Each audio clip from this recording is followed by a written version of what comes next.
Dan and Sue are police officers in London.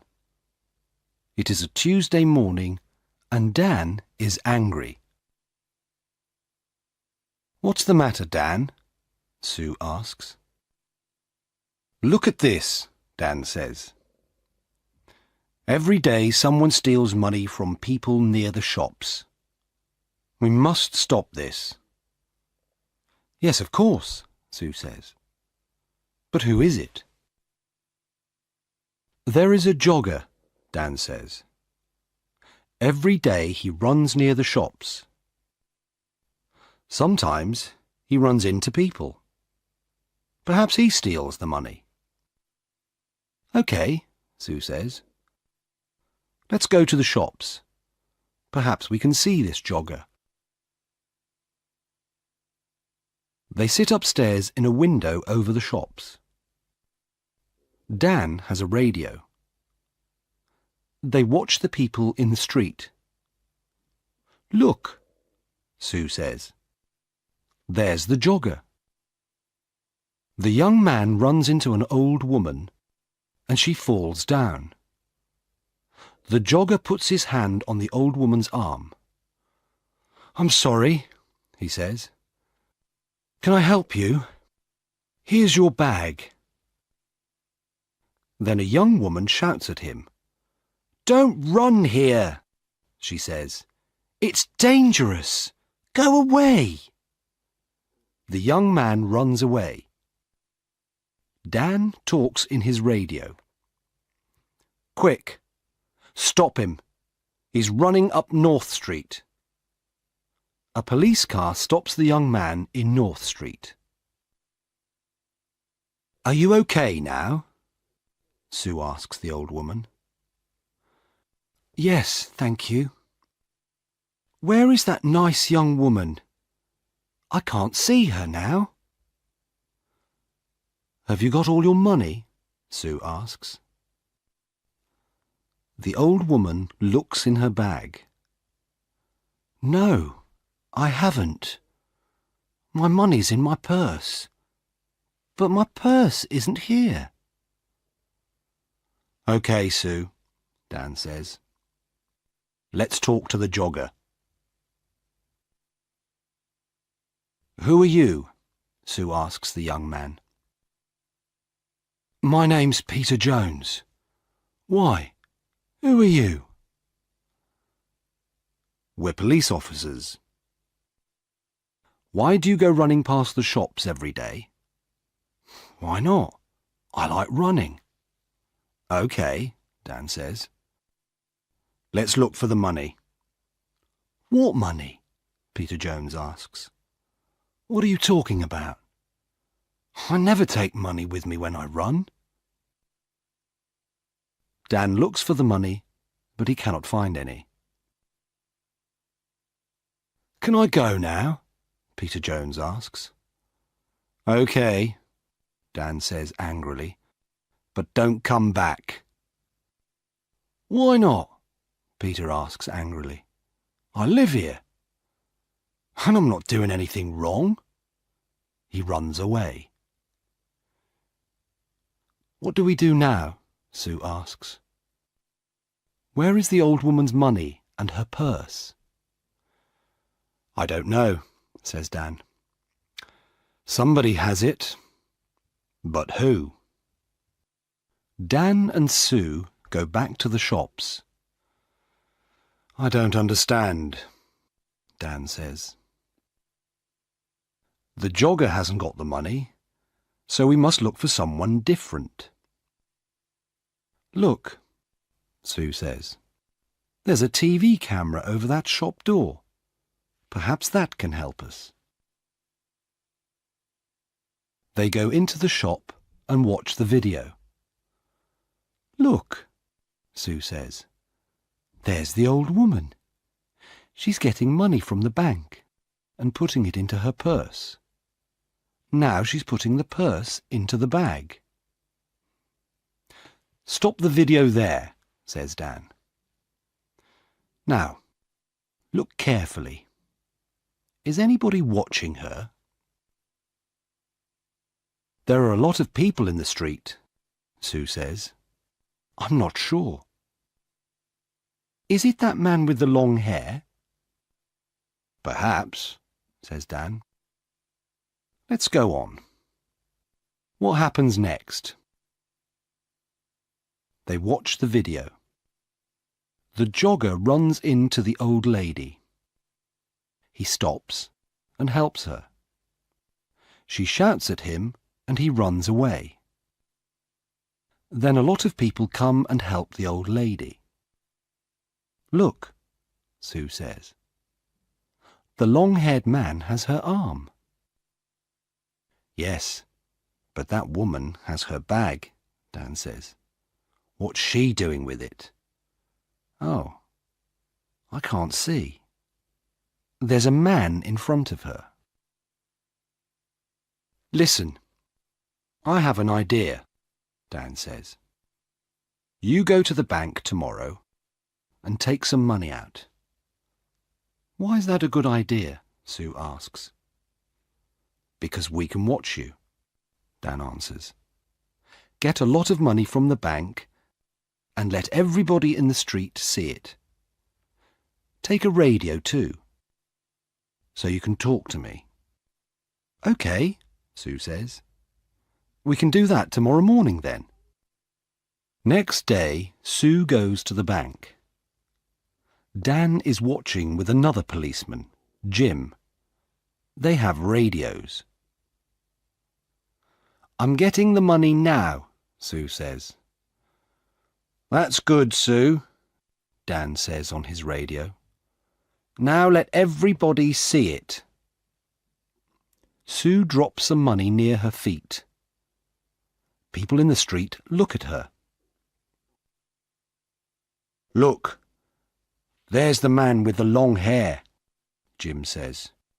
He's picking up the money. Shall I arrest him?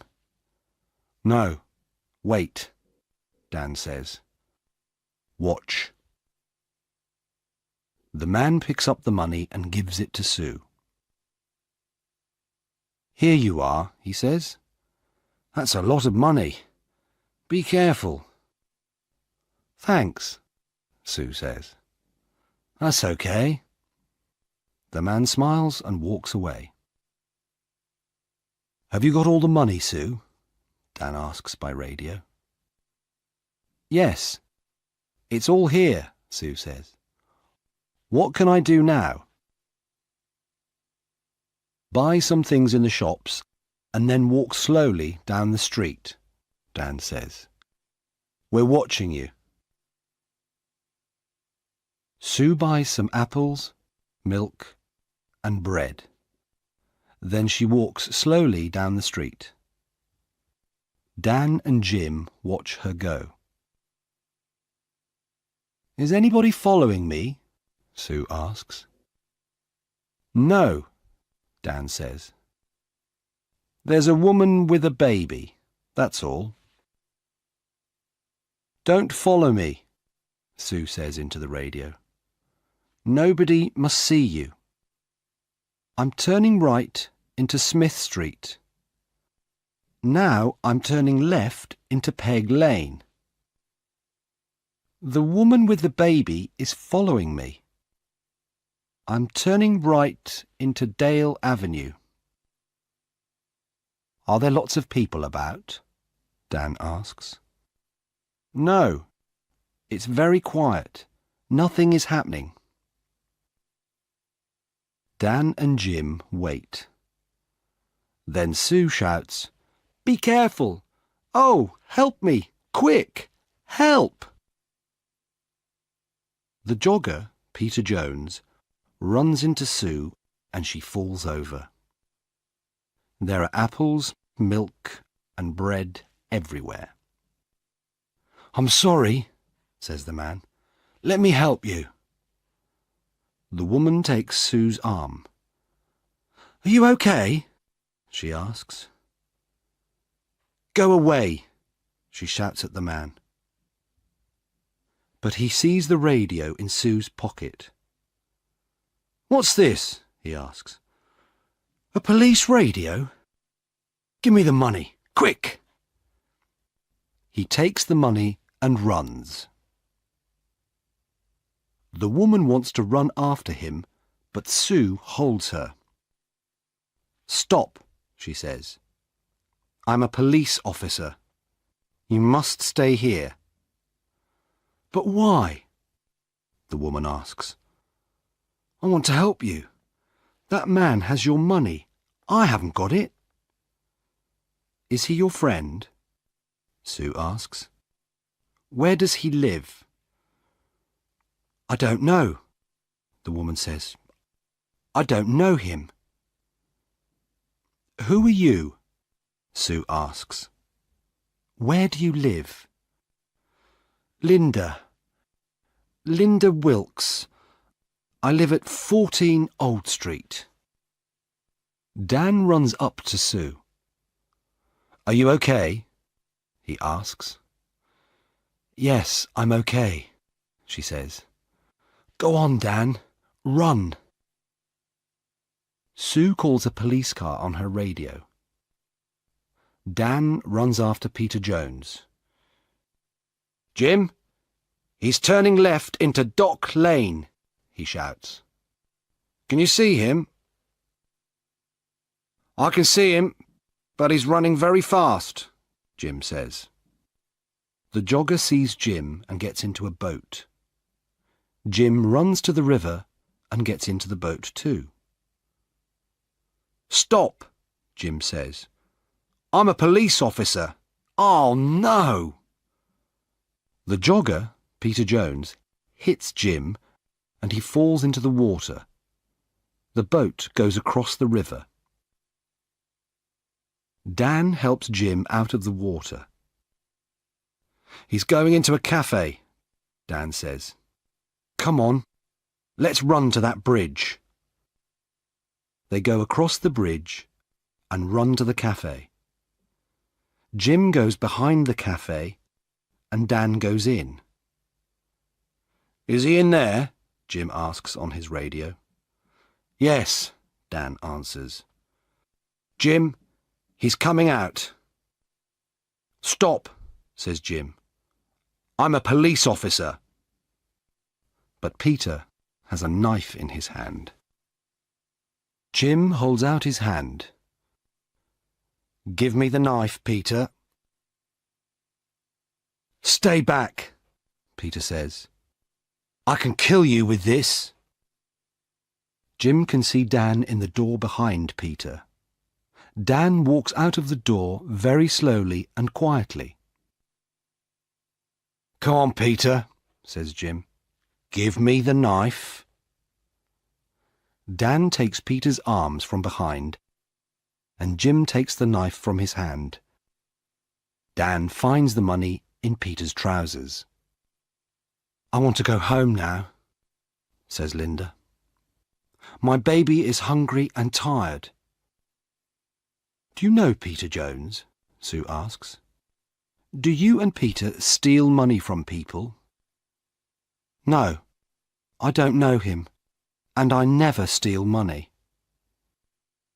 Do you know this woman, Peter? Dan asks. No, says Peter. I don't know her. Who is she? Dan and Sue go back to their office. Does Linda work with Peter? Dan asks Sue.